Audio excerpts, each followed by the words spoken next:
মুখা শিল্প যোনটো হেৰি হয় ইয়াতে মই বাইক এটা ল'ব বিচাৰিম আপুনি নিজে বনাই ন মুখাবিলাক আমি নিজেই বনাওঁ আমাৰ সংগীত কলা কেন্দ্ৰ বুলি এটা অনুষ্ঠান আছে ইয়াত দেখিছে পোষ্টাৰ এই অনুষ্ঠানটোৰ যোগেদি আমি মুখা শিল্পৰ লগত আমি সদায় জড়িত হৈ থাকোঁ আৰু কিমান বছৰ বছৰ হৈছে কেন কৰি আছে এইটো কাম আমাৰ হ'ল এইটো এটা পৰম্পৰা এইটো গুৰুজনাই সৃষ্টি কৰি থৈ যোৱা চিহ্ন যাত্ৰাৰ ভাওনা যোগেদি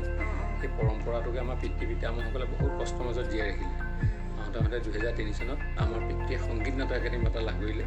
আৰু তেতিয়াই মুখা শিল্পটো ৰাষ্ট্ৰীয় পৰ্যায়ত মানে এটা চিহ্নিত হৈ ৰ'ল আৰু তেতিয়া বিশ্বৰ লোক আহিব ল'লে মাজুলী মুখা শিল্প চাবলৈ আৰু আমি তেতিয়াৰ পৰাই মুখা শিল্পৰ লগতে জড়িত হৈ গ'লোঁ ভাল লাগিল মই আজি ফাৰ্ষ্ট টাইম আহি ধুনীয়া এটা পৰিৱেশ দেখা পালোঁ যদি আপোনালোকে অহা নাই নিশ্চয় এবাৰ আহি চাবহি মাজুলীখন সঁচাই বহুত সুন্দৰ এটা পৰিৱেশ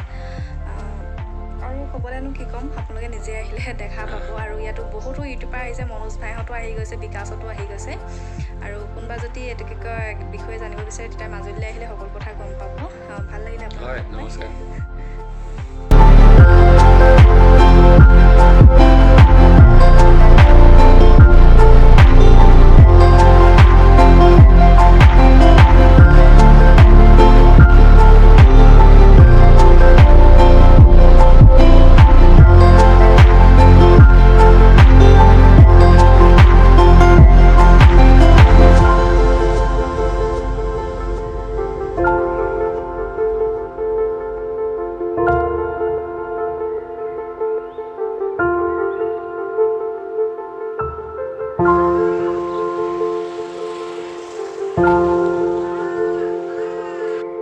ৰ'দত জেকেট মানে কি হৈছে